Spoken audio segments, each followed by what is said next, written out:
रहमानिर्रहीम। अस्सलाम वालेकुम। जो हमने पिछली वीडियो में पढ़ लिया था, ठीक है, एक पाथवे जिसे वेस्टिब्यूलो से हमने पढ़ लिया था, सेरिबेलम पाथवे, ठीक है। अब हम पढ़ रहे हैं कौन सा, स्पाइनो सेरिबेलम। स्पाइनो सेरिबेलम को पढ़ने के लिए सबसे पहले इस डायग्राम को आप अच्छी तरह से देख लें। क्या होता है कि जो मोटर, हमें पता है कि मोटर जो कॉर्टेक्स होते हैं इसमें, ठीक है, जिसे सेरिब्रल कॉर्टेक्स भी कहते हैं, वहाँ से मोटर, उसका जो कॉर्टेक्स होते हैं एरिया, वो मसल को सिग्नल देते हैं कंट्रैक्शन के लिए, ठीक है। मसल को कंट्रैक्शन के लिए दो सिग्नल आ सकते हैं, या हमारे पास कहाँ से सिग्नल आ सकते हैं, मोटर कॉर्टेक्स से, या दूसरे सिग्नल हमारे पास आ सकते हैं रेड न्यूक्लियस से मसल को। इसे रूब्रोस्पाइनल पाथवे कहते हैं, इसे कोर्टिकोस्पाइनल पाथवे कहते हैं, हमने पढ़ा हुआ है, ठीक है, शुरू वाले चैप्टर में। और इसकी वजह से कहते हैं मसल कंट्रैक्शन होती है। अब जब मसल कंट्रैक्शन हो जाती है ना, तो जो सेरिबेलम है वो मसल कंट्रैक्शन को कैसे कंट्रोल करती है, ये तो देखो डायरेक्ट पाथवे है। कैसे होता है कि मसल से ना जो सिग्नल, जब मसल कंट्रैक्शन होती है ना, तो यहाँ से सिग्नल जाते हैं किसके पास, शाबाश, सेरिबेलम के पास, और ये बताते हैं कि कितनी मसल कंट्रैक्शन फोर्सफुल हुई है और उसकी वजह से टेंडन में कितनी टेंशन आई है।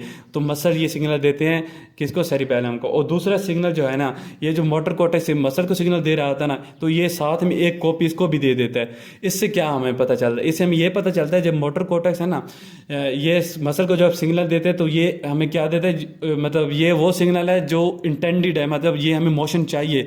तो ये वो वाला सिग्नल आ रहा है जो हमें मोशन चाहिए, जो हम मसल को देते हैं, और मसल जो मोशन करते हैं उसे कहते हैं एक्चुअल मोशन, ठीक है। तो जो हमारे पास जो स्पाइनो सेरिबेलम है, वो दो सिग्नल लेते हैं कि टेंडन मूवमेंट के सिग्नल लेते हैं और एक्चुअल मूवमेंट के। टेंडन मूवमेंट के सिग्नल कौन से, जो मोटर कॉर्टेक्स से स्पाइनल मसल में जा रहे होते हैं ना, ये वाले सिग्नल, इसकी कॉपी इसको भी मिल जाती है। तो इससे सेरिबेलम को पता चल जाता है कि मोटर कॉर्टेक्स ये चाहता है कि ये वाली मूवमेंट होनी चाहिए। और दूसरी तरफ से ये सेरिबेलम मसल से भी सिग्नल लेते हैं, जिससे उसे पता चल जाता है कि असल में मूवमेंट कौन सी हो रही थी। इसे ये भी पता होता है कि कौन सी होनी चाहिए, और ये भी पता चल जाता है कि कौन सी हुई है। तो इन दो मूवमेंट को देख के ना वो देखता है कि क्या आया कि ये दोनों मूवमेंट आपस में रिलेट कर रही हैं, क्या वाकई जो मोटर कॉर्टेक्स आता है वही मूवमेंट हो रही हैं, या जो एक्चुअल मूवमेंट है वो डिफरेंट है। तो अगर तो नॉर्मल है तो ये काम चलता रहता है, ठीक है। अगर जो है ना मूवमेंट में कोई गड़बड़ हो जाती है, तो क्या करता है, इंटरमीडिएट लोब दो तरह से सिग्नल देता है। किनको, रेड न्यूक्लियस को देगा कि इस मूवमेंट को देखो, मसल को दो ही कंट्रोल करें, या मोटर कॉर्टेक्स या रेड न्यूक्लियस। तो ये एक सिग्नल देगा किसको, रेड न्यूक्लियस को, कि भाईजान इसकी मूवमेंट को थोड़ा तुम ठीक करो। दूसरा ये सिग्नल मोटर कॉर्टेक्स को भी देगा, ताकि मसल की थोड़ी ना आप जो है ना इंटेंडेड मूव का थोड़ा चेंज करो। कैसे, ये रेड न्यूक्लियस तो डायरेक्ट दे देता है, लेकिन जो मोटर कॉर्टेक्स है उसको डायरेक्ट नहीं देता, उसको क्या करता है, थैलेमस से गुजार के सिग्नल देता है। ये हमारे पास स्पाइनो सेरिबेलम था, ठीक है, कितना आसान था। अब हम बात करते हैं function of cerebellum to prevent the overshoot movement. कैसे होता है, सिंपली क्या होता है, अगर मैंने ये पेंसिल उठानी है, ठीक है, ये पेंसिल मैंने उठानी पकड़नी है, तो ओवरशूट मूवमेंट कैसे होती है। अगर मैंने इसको उठानी, किसी बंदे का सेरिबेलम ठीक नहीं है, तो नॉर्मल तो बंदा इसको इस तरह सिंपल से उठा लेगा, ठीक है। अब जिसका सेरिबेलम खराब है, वो पहले इस तरह आगे हाथ उसका चला जाएगा, फिर उसका पीछे आएगा, क्योंकि उसको मूवमेंट जो है ना उसकी स्टॉप नहीं हो सकती किसी इंटेंडेड पॉइंट पर जहाँ हम रोकना चाहते हैं। तो वो क्या हो जाती है, उसकी मूवमेंट ओवरशूट हो जाती है। वो इसको पकड़ना चाहता है तो थोड़ा सा वो यहाँ पकड़ेगा, फिर वो उसके दिमाग के नहीं, तुम तो थोड़ा आगे चले गए, फिर दोबारा वो पीछे आएगा, लेकिन पीछे यहाँ पे रुकने के बजाय पीछे इधर रुक जाता है, मतलब वो पॉइंट ऑफ इंटेंडेड से आगे मूव कर जाए, फिर वो इधर रुकेगा, आखिर ऐसे करता करता वो इस पॉइंट तक पहुंच जाएगा जिसका सेरिबेलम ठीक नहीं है। तो क्या होता है, नॉर्मली क्या होता है, सेरिबेलम की वजह से ओवरशूट मूवमेंट जो होती है वो प्रिवेंट होती है, और उसकी वजह से डैम्प मूवमेंट जो होती है डैम्प होती है, मतलब एक स्मूथ मूवमेंट होती है, ठीक है। तो if the cerebellum is intact होगा तो वो क्या करेगा, अप्रोप्रिएट लर्न सबकॉन्शियस जो होते हैं ना सिग्नल, वो मूवमेंट को प्रिसाइजली स्टॉप कर देते एक पॉइंट पे, ठीक है। बस इतनी आपने याद करना है। फिर हमारे पास होता है कंट्रोल ऑफ ब्लिस्टिक मूवमेंट। अब देखो ब्लिस्टिक मूवमेंट का मतलब क्या होता है कि बहुत ज़्यादा जो तेज़ मूवमेंट होते हैं, तेज़ मूवमेंट क्या, रनिंग हो गई, टाइपिंग होगी। देखो टाइपिंग क्या होती है, इतनी तेज़ होती है। तो जब इतनी तेज़ मूवमेंट हो रही है, तो यहाँ से सिग्नल को सेरिबेलम तक पहुँचने में, यहाँ से मतलब मसल जो कॉन्टैक्ट कर रहे हैं, यहाँ से सेरिबेलम तक पहुँचने में कितना ज़्यादा टाइम लग जाता है, ठीक है। तो इतनी तक तो ये इंटेंट जो हमारे पास टाइपिंग हो रही थी, अगली हम एक ही जगह सी भी टाइप कर देते हैं, ठीक है। एक तो इसमें मसल जो काम कर रहे थे, वहाँ से जो ये सिग्नल जाते हैं सेरिबेलम के पास, बहुत ज़्यादा टाइम लग जाता है। और दूसरा जो सेरिबेलम इन दो रेड न्यूक्लियस और मोटर कॉर्टेक्स को देगा कि अपनी मूवमेंट चेंज करो, मसल की तरफ सिग्नल दो, ये जो सिग्नल दो जा रहे हैं यहाँ तक, ये भी मतलब जो इनपुट आ रही है सेरिबेलम, उसमें भी टाइम लगता है क्योंकि बहुत ज़्यादा रैपिड मूवमेंट हो रही है।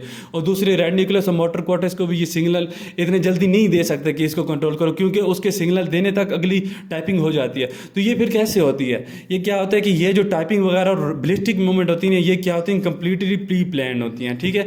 मतलब ये हमारे पास पहले ही हमें पता होता है कि पहले हमने ये करना है, फिर ये करना है, फिर ये करना है। तो ये क्या होता है, कंप्लीटली प्री प्लान होती है, और जब ये प्री प्लान हमारे पास एक सीक्वेंस खत्म हो जाता है तो उसके बाद मूवमेंट क्या होता है, स्टॉप हो जाती है। इसीलिए कोई बंदा भी इतनी जल्दी नहीं कर सकता है, उसे थोड़ी देर इधर देखता है लफ्ज़, फिर उसके बाद ऐसे करता है, फिर इधर देखता है क्या लिखा हुआ है, फिर वो ऐसे टाइप करता है, ठीक है। तो ये क्या होता है, प्री प्लान मूवमेंट होती है। अब सबसे हमने स्पाइनो सेरिबेलम भी पढ़ लिया, वेस्टिबुलो सेरिबेलम भी पढ़ लिया, और लास्ट हमारा कौन सा बच गया है, सेरिब्रो सेरिबेलम, ठीक है। इसके बारे में आपने याद कुछ नहीं करना, सिंपल ये याद करो कि प्लानिंग ऑफ सीक्वेंशियल मूवमेंट को ये कंट्रोल करते हैं कि किस तरह सीक्वेंस के साथ एक मूवमेंट हो से दूसरी मूवमेंट हो, जैसे एक कदम उठा रहे हैं, दूसरा कदम कैसे उठा रहे हैं, तीसरी से तीसरा जब रनिंग कर रहे होते हैं। तो ये सीक्वेंस ऑफ मूवमेंट को ये कंट्रोल करते हैं, और टाइमिंग को कंट्रोल करते हैं कि जैसे हम अब एक टाइमिंग में हम एक कदम उठा रहे हैं तो दूसरे सेकंड में हमने इधर राइट मुड़ना है तो ये कदम उठाएंगे, तीसरे में अगर जिगजैग हमने चलना है, ठीक है।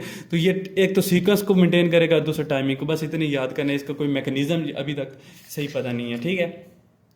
अब जो है ना हमारे पास ये सारे ख़त्म हो गए। अब हम इसके लास्ट क्लिनिकल कर लेते हैं, और इससे हमारा जो ये चैप्टर जो है ना सेरिबेलम कंप्लीट हो जाएगा, ठीक है। अब क्लिनिकल बिल्कुल आसान है, 2 मिनट की बात है। डिसमेट्री और एटैक्सिया क्या होता है, ये सारे क्लिनिकल सेरिबेलम की डिसफंक्शनिंग की वजह से जब सेरिबेलम को कोई भी इंजरी होगी, ठीक है। डिसमेट्री और एटैक्सिया क्या होती है, ये मैंने पहले ही बता दिया। अगर मैंने इस पॉइंट को उठाना है तो मैं, अगर किसी का सेरिबेलम ठीक है तो इसको ऐसे उठा लेगा, ठीक है, या मैंने 2 उंगली को आपस में टच करना है तो ऐसे टच कर लूँगा। लेकिन जिसका मसला है ना सेरिबेलम का, वो क्या करेगा, इनको पहले इस तरह उंगलियाँ चली जाएंगी, फिर उसकी इधर, फिर इधर, फिर इधर, और आखिर में यहाँ पे पहुँचेंगी, ठीक है।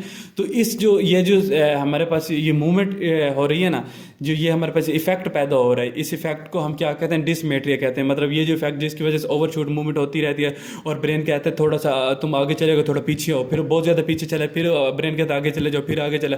इस तरह करते करते हम पॉइंट को जहाँ तक पहुँचते हैं ना, तो ये जो इफेक्ट पैदा हो रहा है क्लिनिकली सेरिबेलम के डिफेक्ट की वजह, इसको डिसमेट्रिया कहते हैं। और उस इफेक्ट में जो जो ये अनकंट्रोल मूवमेंट हो रही है उसको हम एटैक्सिया कहते हैं। क्या, in cerebellar lesion the movement overshoot the intended point, इसको पास पॉइंट ही कहते हैं, ठीक है। Then the conscious portion of the brain over compensate in the opposite direction. अब ओवर इधर ओवरशूट हो गए तो ब्रेन क्या करे, इसको ओवर कंपनसेट, यहाँ तक रोकने की बजाय ओवर कंपनसेट करके देते यहाँ तक ले आता है, ठीक है, over compensate in the opposite direction. And this effect is called dysmetria, इस इफेक्ट डिसमेट्रिया कहते हैं। और इट इज रिजल्ट, और इसकी वजह से जो अनकोऑर्डिनेटेड मूवमेंट होती है उसको हम क्या कहते हैं, एटैक्सिया कहते हैं। इफेक्ट को डिसमेट्रिया, और जो मूवमेंट हो रही है एटैक्सिया। अब डिसडायगोकोकानीसिया कहते हैं, जिस बंदे का जो है सेरिबेलम ठीक है तो वो इस तरह जल्दी जल्दी अपने हाथ को रैपिडली मूव कर सकते हैं, जिस तरह रोटी पका रहे होते हैं, ठीक है। तो वो अपने रैपिड ये अल्टरनेटिंग मूवमेंट है ना, देखो अल्टरनेट कर रहे हैं इधर इधर, वो अल्टरनेटिव वो मूवमेंट होती है जिसमें एक स्टेप वाइज हो, देखिए पहले स्टेप में हम सपिनेशन कर रहे हैं, फिर प्रोनेशन। तो ये क्या है, अल्टरनेटिंग मूवमेंट, और ये रैपिडली जो है ना बंदा नहीं कर सकता जिसका सेरिबेलम ठीक ना हो। तो इसके डिसडायगोकानीसिया क्या होता है, inability to perform rapid alternating movement. Simple alternating नहीं, रैपिड अल्टरनेटिंग मूवमेंट वो नहीं कर सकता। शायद वो ऐसे ऐसे तो कर सकते हैं, लेकिन ऐसे ऐसे जल्दी नहीं कर सकेगा, ठीक है। दूसरा होता है डिसआर्थरिया। डिसआर्थरिया क्या है कि वो बोलने में उसको अड़खड़ा के बोलेगा, किस तरह कि failure of progression in the talking. क्यों होगी, क्योंकि देखो बोलने में क्या क्या इन्वॉल्व होता है, हमारे लैरिक्स होता है, फेरिक्स होता है, जबान इन्वॉल्व होती है, लिप्स की मूवमेंट इन्वॉल्व होती है। तो ये कोऑर्डिनेशन जो है वो सारी तो सेरिबेलम कर रहा है, तो ये कोऑर्डिनेशन नहीं होगी तो वो बोलने में उसको मसला होगा। फिर जो होता है सिंपली निस्टिग्मस क्या होता है, सेरिबेलम के जो आई है ना, देखो एक आई इस तरफ मूव कर जाएगी, दूसरी इस तरफ मूव कर जाएगी, तो उन आई में दोनों में कोऑर्डिनेशन नहीं होगी, तो वो हम जिसे कहते हैं टीड़ा। तो टीड़ा बंदा यही होता है, उसमें सेरिबेलर रीजन होता है। और जो हाइपोटोनिया लॉस होता है कि उसको मसल टून जो होती है वो कम हो जाती है। क्यों मसल टून कम हो जाती है, क्योंकि जो फैसिलिटेटरी सिग्नल होते हैं, ये देखो ये रेड न्यूक्लियस और मोटर कॉर्टेक्स को फैसिलिटेटरी सिग्नल दे रहा था, वो नहीं होता, तो उसकी वजह से टोन जो होती है ना वो कम हो जाती है, ठीक है। यहाँ तक हमारा ये कंप्लीट हो गया। अगर आपको अच्छा लगे ये वीडियो तो सब्सक्राइब लाजमी कर दो, प्लीज़ कमेंट में लिख दे कि आपको अच्छी वीडियो लगी और लाइक कर दे। Thank you.